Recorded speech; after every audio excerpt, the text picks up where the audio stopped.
So Scott McKeen, who will be speaking today, is in his second term as the City of Edmonton councillor for Ward 6. Ward 6 encompasses the greater downtown areas.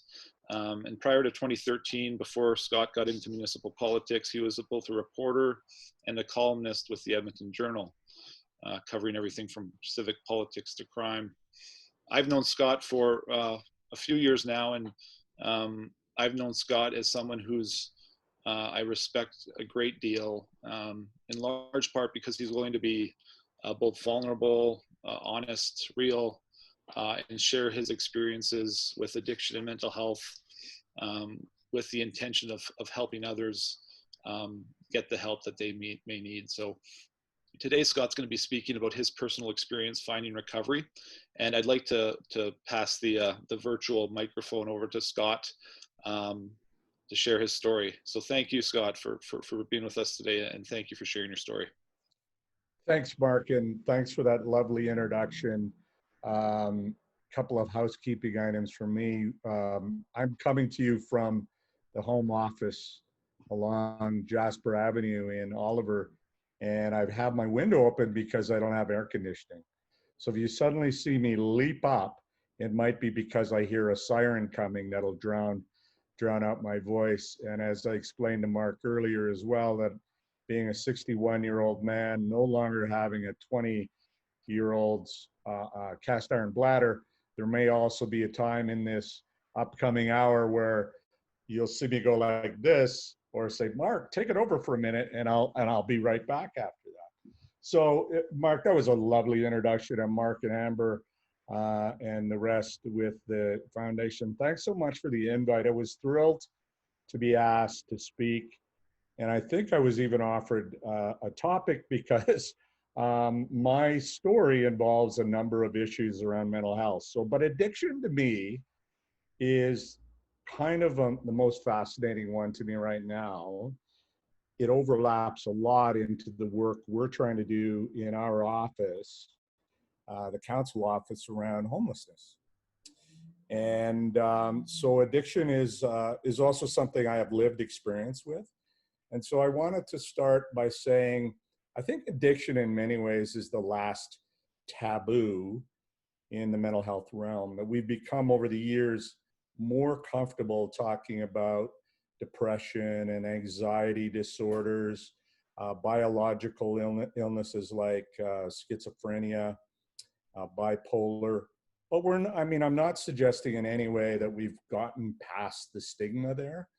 I just think there's a little more acceptance that these things are part of the human condition, that good people suffer illnesses of their psychology, and we know that they can seek medical help, psychological help, and can recover or come a long ways back with the help of medications and therapy and expertise. So now, what are our attitudes towards addiction? I think there's a lot of old myths that remain around and about addiction, and it's steeped in moral judgment. And maybe that's because a large part of the community drinks alcohol. And alcohol is one of the most toxic and powerful drugs in our society. Certainly, even if you include in illicit drugs, it is a powerful and toxic drug. It's a neurotoxin. It kills brain cells. And yet, because it is legal, because the construct or the context we work in is that alcohol is legal, and therefore there's less moral judgment around it, unless and until you end up a drunk, and then or an alcoholic, and then the judgment comes. So my story starts with teenage years and an anxiety disorder. Didn't describe it as such at the time. So we're talking about going back 40 plus years and into the late 70s and early 80s. And, you know, there was awareness of psychological illness, but not nearly the amount we have today. So I suffered in silence, and reached a point where I had you know, we use this term every once in a while, breakdown, and I'm not sure exactly what that means anymore, but it was let's just say I reached a crisis point with my anxiety where I recognized that I wanted to kill myself. And that plunged me into a deep, dark depression that I suffered through for years and just kept putting one foot in front of the other. So I was raised in a home where alcohol was very prevalent. And my dad, who was really a nice, generous, kind man, I think I recognized later, suffered from low self-esteem, depression, and anxiety. And he used alcohol. I wouldn't have known that at the time. I wouldn't have described it that way as a teenager or a younger adult, but later in life, I came to realize that my dad self-medicated for underlying issues of anxiety and depression and low self-esteem. And so alcohol was part of my family culture. I kind of struggle with this term alcoholic, but I'll use it today and maybe talk about this term later. But alcoholic, there are alcoholics throughout my family on my dad's side. Lots of fermented fruit in the family tree. And so my grandfather, my dad, his brothers, a sister, couple of cousins, and then me. So my story was with alcohol was partying in my teenage years with alcohol, finding that it made me, it gave me confidence going to a school dance, made me more handsome, stronger, made me confident. And you know, in those early times with alcohol, it was so, it sort of was self-supporting in the sense that people would tell me after that party or whatever that I was really funny, and you know, was such a great part of the party the night before or the dance or whatever. So it became this sort of psychological self-perpetuating thing as well. I thought I was having a better time, and people told me that I was fun and funny when I was drunk. And I was shy, you know, with the anxiety. There's a lot of sort of insecurity and social anxiety and stuff that I grew up with, and booze made me powerful. And I'm going to skip through a lot of those years because I successfully got post-secondary education, started a newspaper career, met the woman I would marry. We would get married. We would have 3 children. We had 3 kids. I had a successful career in journalism. She had a successful career that she started in teaching, and we raised 3 incredible kids in that they're wonderful human beings. I'm really proud of how smart and interesting and compassionate my kids are. So by all appearance, I've led a successful life. But the hidden part of it was the mental illness and the alcoholism.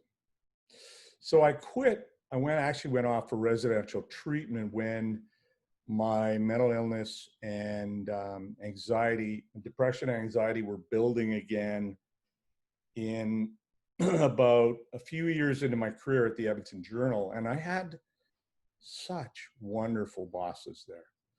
And so I was off to a psychologist, and he asked me how much I was drinking. I didn't think that was all that relevant, but I told him, and he said, I tell you what, I think you should go off for residential treatment. And so I did. And this was mid 1990s. And I went off to residential treatment at Alberta Hospital, Ponoka. Met some terrific people, did my 5 weeks, came out absolutely flying. They call that the pink cloud. Came out of that treatment, top of the world, and stayed that way for probably a month or two, and then absolutely crashed without my aid to daily living, which was alcohol. And so then then I had to get really serious about the underlying issues, the anxiety and the depression. I was prescribed an antidepressant. I was a really high responder to that antidepressant. What a blessing that was. And then I got to work on myself. And over the years, subsequent years, I have read 100 books or more on everything from Buddhism to cognitive behavioral therapy, and I've applied a bunch of things, certainly not perfectly or with any real discipline, but I got a lot better. And I think a couple of the most important things I learned at 12-step meetings. Because at one point, after one period where I relapsed, I went back and I threw myself into 12-step and volunteered there, committed myself to that program, and learned to love it and the people in that program. It became my church, if you will. Although I'm not, I'm not religious. I do not have a clear definition of what a higher power looks like or is. I'm sort of a subscriber to mystery over answer, to be honest. But it was really powerful for me. And what I learned, a couple things I learned was that if I was of service to other people, if I was kind, and in those moments put their needs ahead of my own, that brought me comfort, and it allowed me to escape that old circular negative pattern of thinking, which I have described as being a lot of people with mental health issues or addiction issues are tragically self-absorbed. So practicing, the Buddhist call there is a practice, and I really like that because I have to practice these things because I am, I learned to be self-absorbed, and I learned to be selfish, and I learned to want to feel some sense of serenity and peace and joy. And when you're in that situation, again, one of the ways to escape that is to throw yourself into helping others. That's why I ran for council. But what allowed me to run for council, this sort of relatively timid, shy, nervous person to run for council was I'm going to offer myself up for service. So that was a bit of a psychological trick I used. It wasn't about me or my worthiness. I was just making an offer. So that helped me a lot with my fragile, craving ego. And secondly, there was a point going to 12-step meetings where I stopped trying to be impressive. That was a clear thought I said to myself, Scott, just be yourself.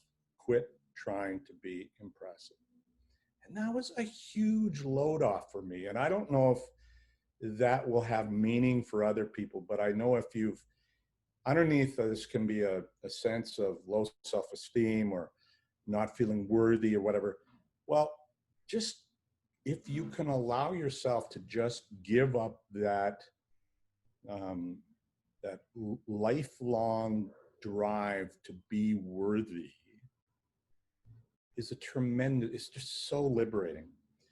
First of all, if you really think about how difficult that pathway is, because most other people are not thinking about me. Most other people are thinking about themselves and their own journey to be considered worthy. And secondly, we just have no control over other people's views of us. And so I practiced that, and maybe I needed to really practice that in the last week. I was talking to Mark earlier about how difficult the week was because we had a public hearing at City Council and we're getting blasted by the community over issues of racism and policing. And I was taking it very personally because I wanted to say, but we've done some really good work in my office. That's my ego. Our egos they are what they are in a lot of ways, and they get us in trouble. They are ever craving for affirmation. And if we can be aware of that and get them right-sized, then we're happier. And all this work, to me, I learned when I quit drinking, when I stopped taking the shortcut, because drugs and alcohol are a shortcut to feelings of happiness or calm or peace or serenity or confidence. The harder path is one where you maybe start going to Toastmasters to gain your confidence. You volunteer in the community to get a greater sense of engagement with the community.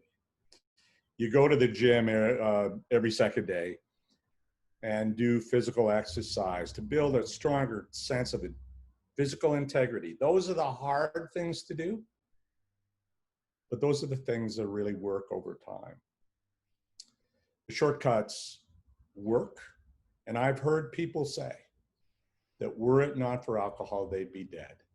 And what they meant by that was alcohol allowed them to get through a period where they were so lost, so down, so anxious, so scared that they wanted to end it all.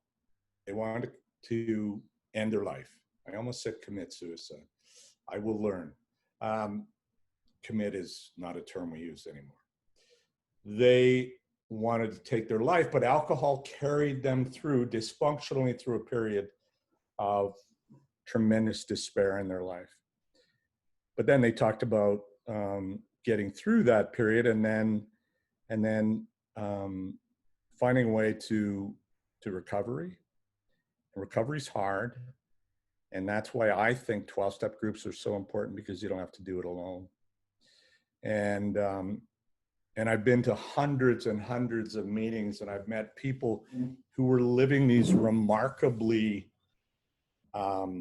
dysfunctional, antisocial lives, who are the most lovely people now in recovery. Once sober, without that poison in their system affecting their personality, they're wonderful people. They're lovely, sensitive people. And so I will go to my grave defending people with addictions. I do want to talk about those terms, addict and alcoholic, which are starting to fall out of favor. And if you went to a 12-step meeting, you would hear me say, "Hi, I'm Scott, I'm an alcoholic." And I think that's an act of humility, and humility in any recovery from mental illness or addiction is really important, because humility just really is disclosing to ourselves that we need help, that we can't do it all alone anymore, that we need the help of professionals and doctors and psychologists, and we need help of a community of support. So humility is a tremendous thing. So when I say, Scott, I'm Scott, I'm an alcoholic, that's a declaration of humility on my part. I wonder where those terms whether we'll be using them 10 years from now or 20 or 30 years from now, because they are a pretty stigmatizing label. I'll leave that for the broad community to decide. I have conflicted feelings on that, and we are going to work such things out. I wanted to talk about people in our communities who suffer the most from drug dependence or addiction, or alcohol dependence and addiction, and that is those that are homeless on our streets. We're working pretty hard to get housing built for our most wounded on the streets of Edmonton, living rough or living in really perilous slum housing. And it's really important for all of us. We waste so much money chasing our tails on that issue. But where there's been a gap in policy, and I think a gap in compassion, is in our societal attitudes towards harm reduction. And harm reduction, in the case of alcohol, we have one supportive housing facility where they have a managed alcohol program. People can drink in that supportive housing facility. It's just managed. So they can't party or get really intoxicated. But it's meeting people where they're at and inviting them into safe housing with all kinds of psychological supports and mental health and physical health supports. And they eventually, in most cases, start to drink far less, and then in some cases eventually give up alcohol entirely, go for treatment. And in the case of illicit drugs, we now have safe consumption sites. And very controversial. From one perspective, it's like helping people so they can do drugs. I don't see it that way. We have people who are engaged with illicit drugs as a self-medication response to underlying issues of trauma, mental illness, and profound psychological pain. That's how they ended up there in the vast majority of cases. So what safe consumption sites have allowed is those people to take these powerful street drugs, and there's a nurse or there's staff there so that if they overdose, they can be looked after so they don't die. And that's a pretty good reason to have it to start with, because we had an epidemic of drug overdoses and deaths. The second reason that and I've not spoken about near as much is I sometimes try to imagine what it would be like to be a homeless IV drug addict. You're living on the streets, your hygiene isn't good, you're treated at every step like a leper, an outcast. You're told to F off probably a dozen times a day or more, or just totally ignored. You don't exist in the eyes of the establishment community. And so I think, well, what we know is those people don't trust. They have no trust of regular people. So what the safe consumption sites allow over time is to rebuild some trust with those people that the community at large would like them to be helped. And so that happens. And there has been people who have had the opportunity to look at housing and other supports that may get them out of that life. So I'm a big supporter of harm reduction as an early stage intervention, or even an early to mid-stage intervention, because I think it's really compassionate and recognizes the power of addiction. Some of you on this will know of the Gabor Mate, the doctor, Vancouver doctor, who's written about numerous mental health issues, and his book, In the Realm of Hungry Ghosts, talked about addiction. And I remember in the reading that book, there was one of his clients on the downtown east side, he basically told that person, if I have this right, is that they could not inject drugs anymore, that they're at the point where they were going to die. And that person didn't stop injecting and died. And I think it's really hard sometimes for all of us, even someone like me who was in a 12-step program to recover. I never got to that level of, my drinking career, as you call it, was from a 12-step perspective pretty lame. There's no great, I don't have any great stories. I mostly drank at home alone. It was nothing like the wild, crazy stories you will hear in 12-step meetings. So I don't understand that level of craving, but I've heard the stories enough to know and believe that for some people, especially if you're home, imagine being homeless on the streets. The context itself is traumatizing, probably hourly. Well, I would do everything I could probably to obliterate myself too if I was in that context. So it's a really, really challenging thing to recognize that for people like that, drugs is getting a fix or getting alcohol is the most important thing. It is way more important than shelter. It is more important than food. It is way more important than reconnecting with family. It just has become their absolute primal soul drive. They are that desperate. They're in that much pain, and the drug or the alcohol becomes that important for them. So the idea that we could take somebody who's been homeless and on the streets for years, who's been self-medicating with alcohol or illicit drugs for years, and send them off for 5 weeks of residential treatment, come back maybe to a halfway house and have that succeed is, to me, that's a fantasy. And we have to recognize that we have to do a lot more for those people, but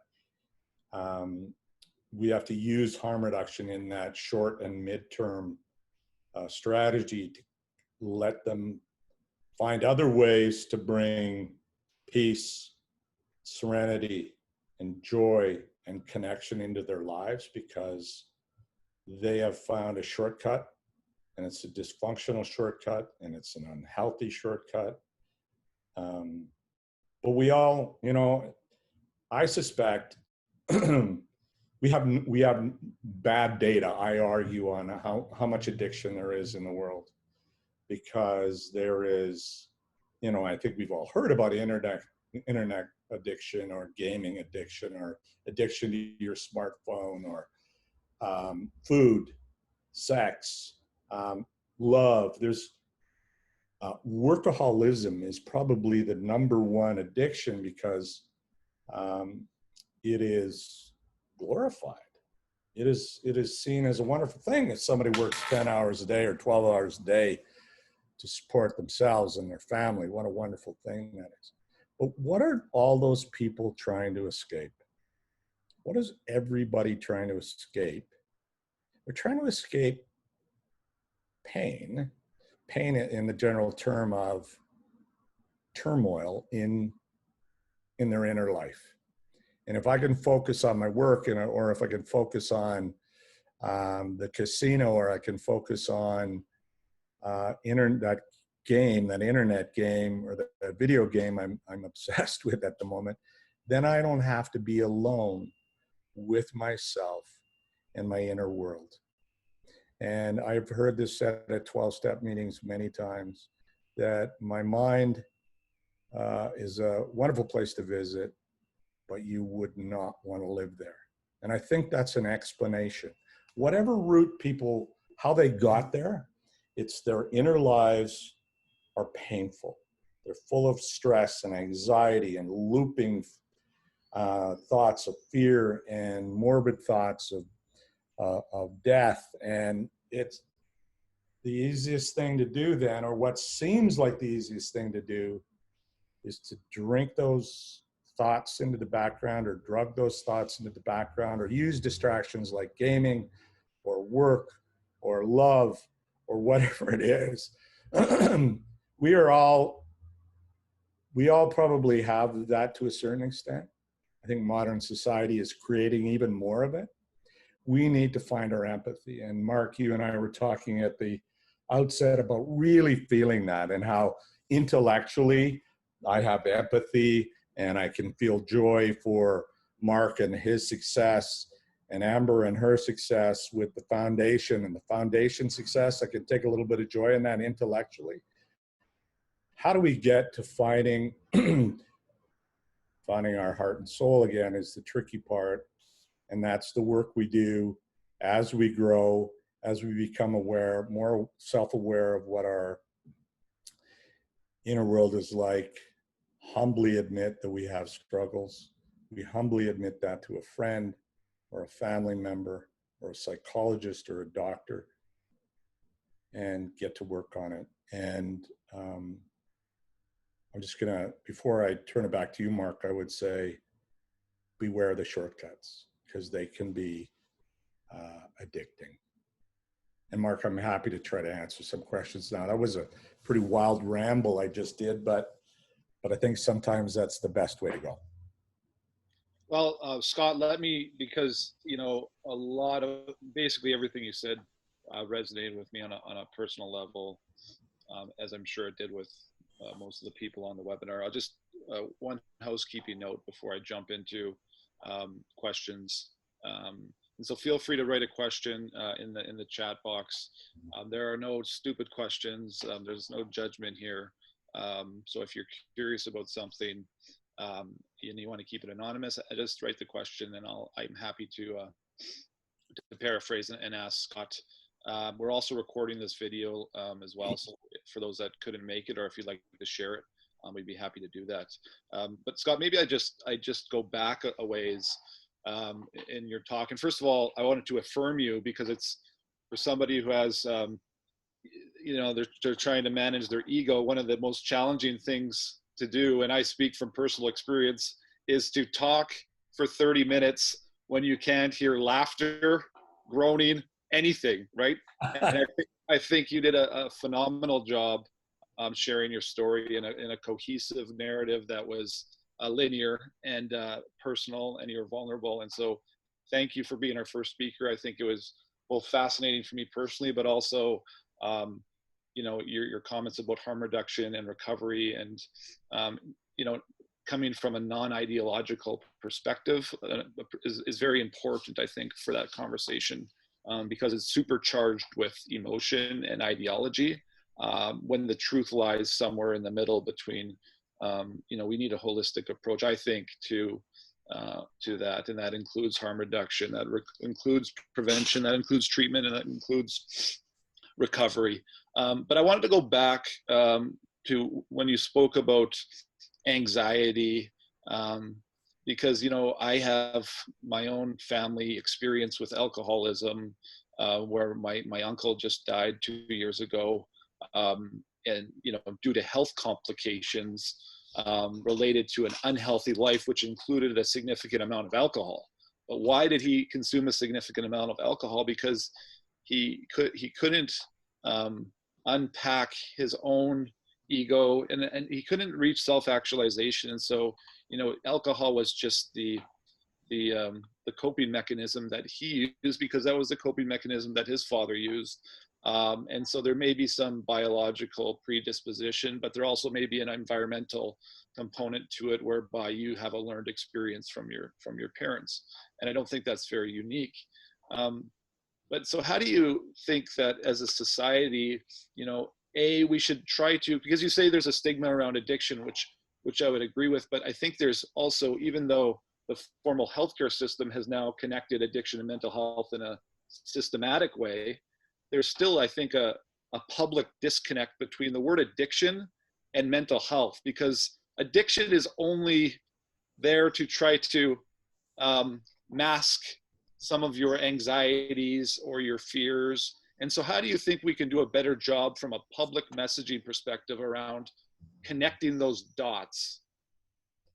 Well, I think, Mark, I think it's a really good question. And I don't have the answer in regards to how we sort of brand or market. We talk way too much, I think, in those terms. I think we have to, we who are in positions like yours and mine have to be willing to challenge those that would, I mean, it's like racism. You know, I heard this all this week, right? So if our family members or friends or colleagues at work engage in commentary that would dismiss alcoholics or addicts, it's maybe worth, well, it is worth it to challenge that when we have those opportunities. And I just think that, you know, the Mental Health Foundation leading off this week with a talk about addiction with a very, very flawed speaker, but I really appreciate you doing that, because I'm here to say, you know, some people think they're misled into thinking that a city councillor is a really, really important person. The role, the office, I wanna give that esteem. I think it is important, but I'm just a dude who got elected, and I want people to know that you know, the first term I was on council, I didn't talk about my history with alcohol. This term I did, because you know, I just think, gosh, politicians are people who have flaws, who suffer. Uh,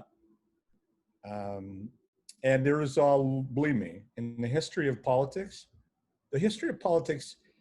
is drenched in alcohol, because it's heavily male, and what men do for stress is they drink.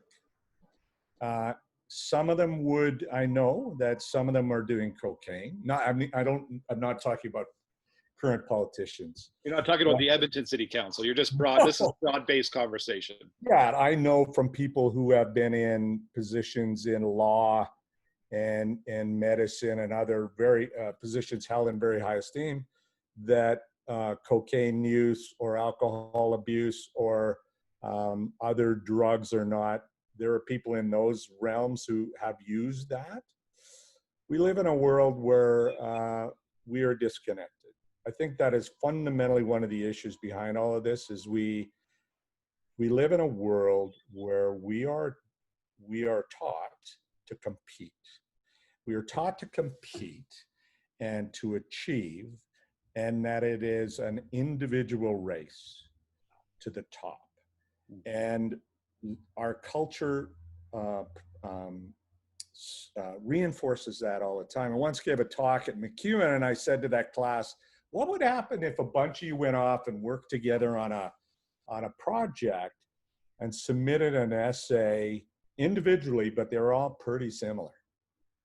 I said, not only would you get accused of plagiarism, but you might get kicked out for it. So again, in school and in post-secondary, all over the place, we're taught that you're on your own. You're on your own.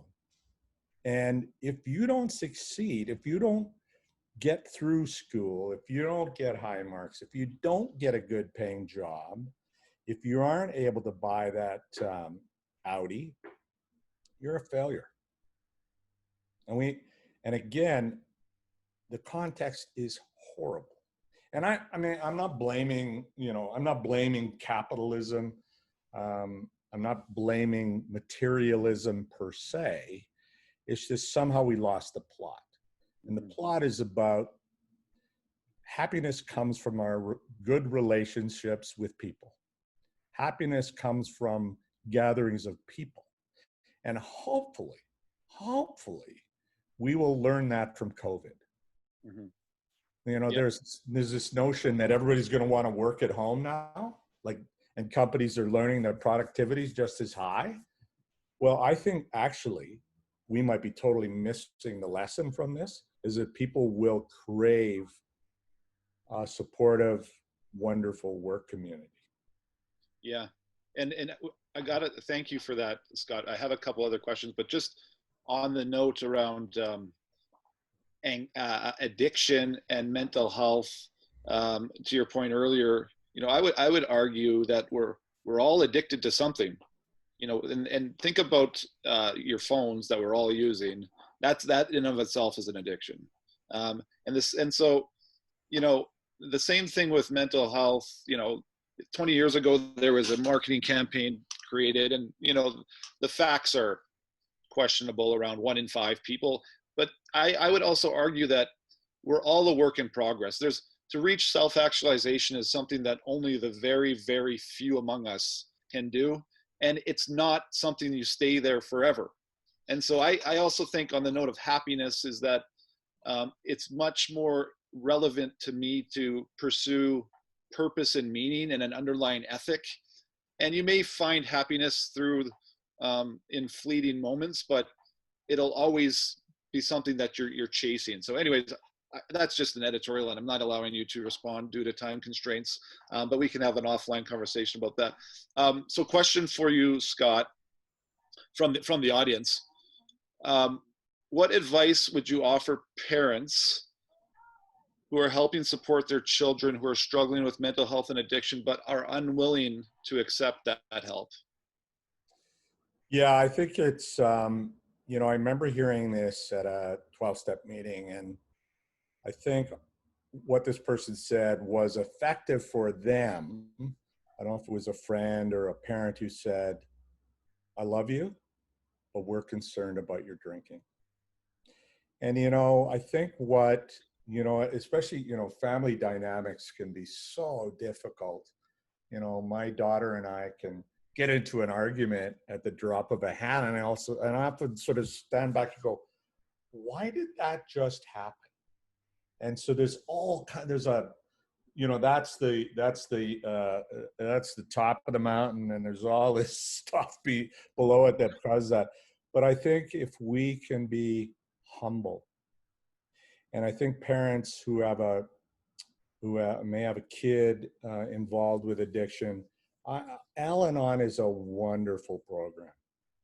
It really is. And not only will you learn a lot about addiction there, but you'll learn a lot about yourself, and you'll learn a lot about humility, and you'll learn about letting go of control and knowing that you cannot save another human being, but you can still love them.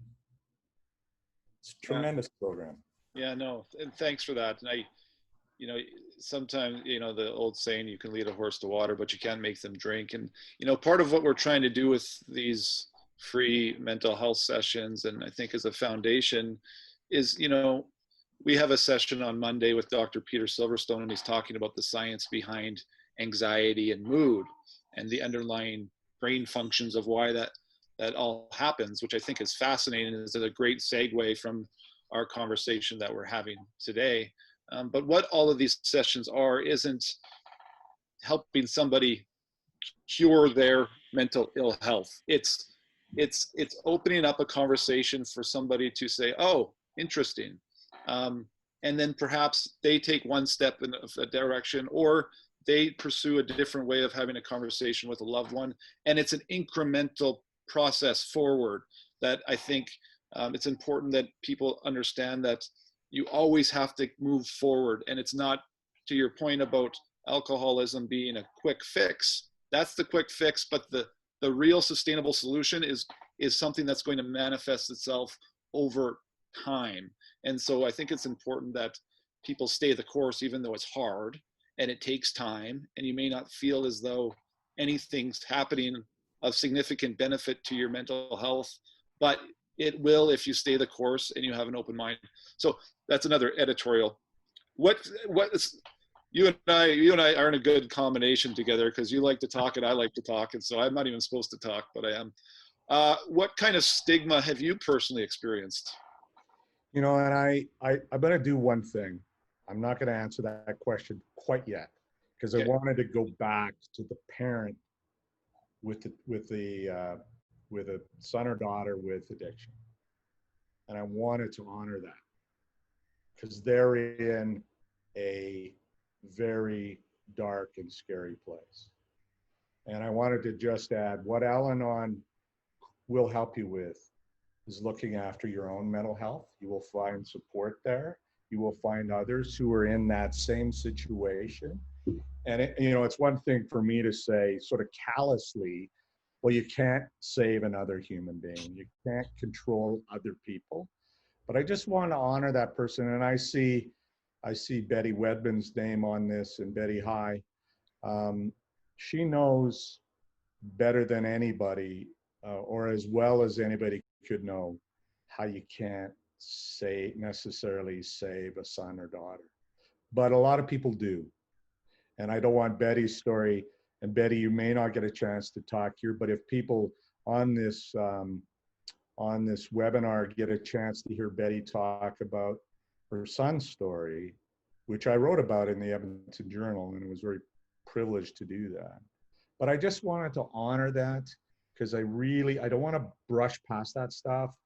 I was sponsoring a young man in my 12-step group, and he stopped phoning me. And I remember talking to an old timer in the program, and I said, yeah, I'm really worried about this guy. And he told me the story of how one of his sponsees took his own life.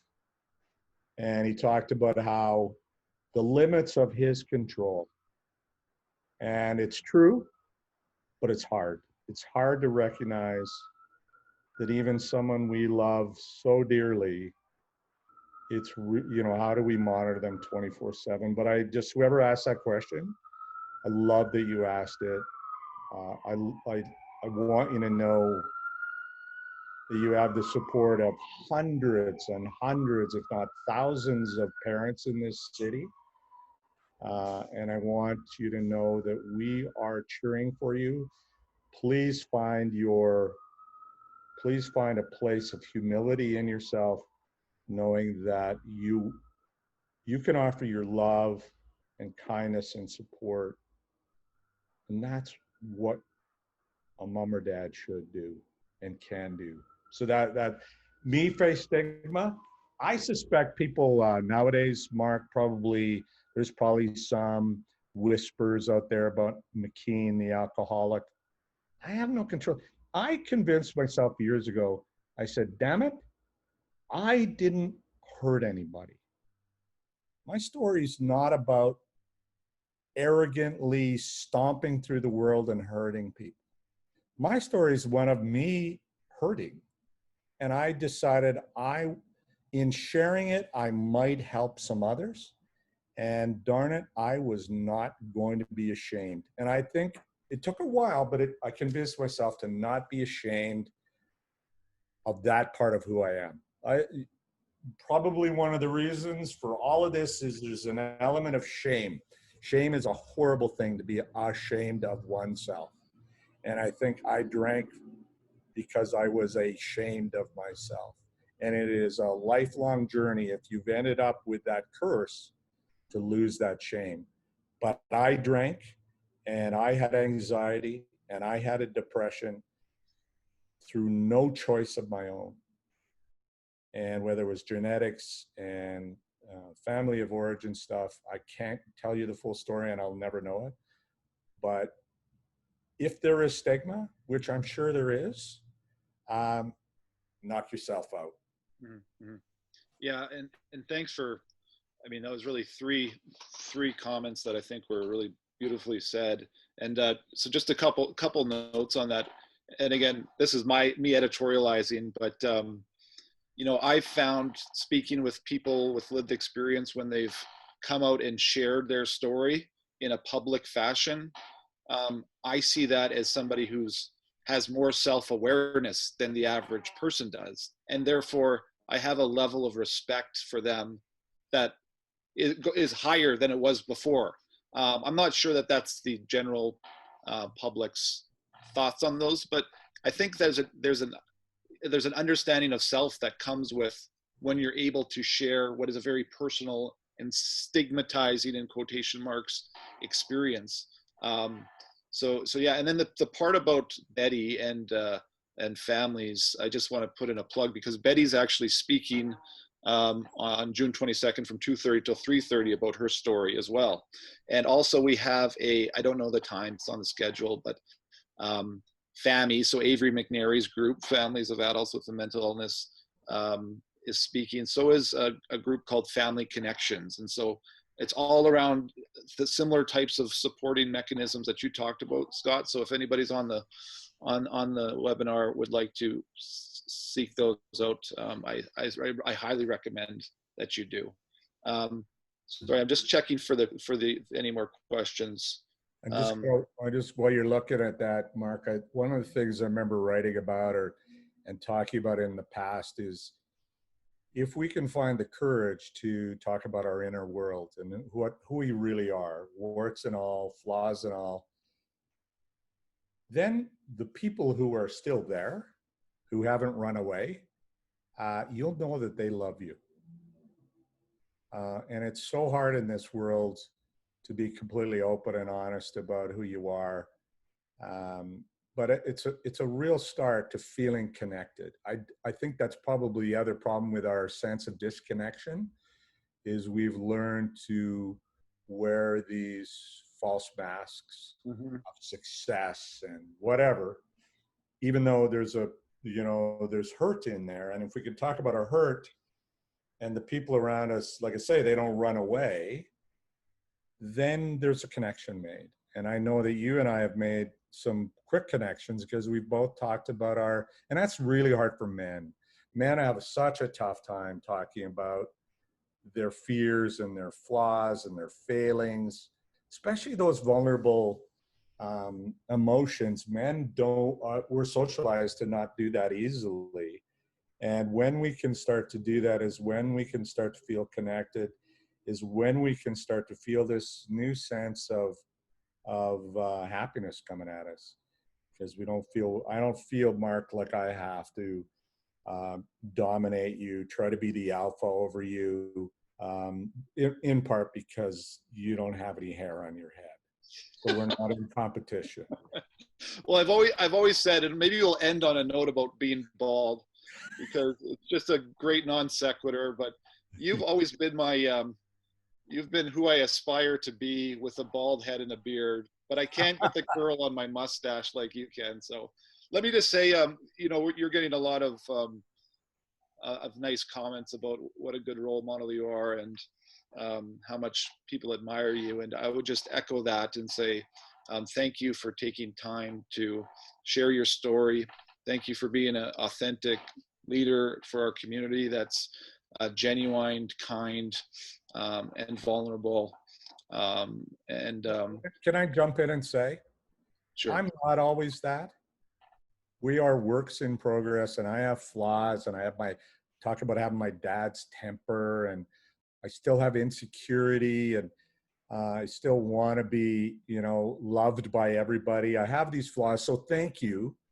But I also think that sometimes in our journey in recovery, we think, I will never get there, but there isn't real. Like I had the toughest week, and last night I was incredibly down. And that is part of my journey. I feel way better today, probably for doing this and being open and honest with a bunch of people who are interested in this topic. So please, thank you, Mark, but know that it's a practice. It's not a perfection. Yes. And I would go back, and maybe I'll end on this, because it is 1 o'clock and I want to be respectful of people's time as well. Being a politician, and as you said, politicians put on masks more than anyone, 99% of the time. But I think more and more what we'll see is that you're a representative of a constituency, and that constituency you represent is imperfect, as are you, as is everyone. And so therefore, you being authentic is actually representing who you are supposed to represent. And we need to see more of that in public life, because nobody's perfect. We're all a work in progress, and we can all learn and grow together. And so thank you everyone for your time. Thank you, Scott, for your time and sharing your story. We have about 19 more of these over the next 7 days, so check them out. And also one more plug for getting out and getting connected with yourself, with nature, with your community of people that you can be connected to. We are encouraging folks to get out to walk, run, jog, get some physical activity, share a video about who you walk for, share anything about, it doesn't have to be that, it can be just about how you're feeling, because we're trying to connect the community through this initiative. So thank you for your time, and look forward to chatting again. Thanks, Scott. Thank you very much. Have a great day.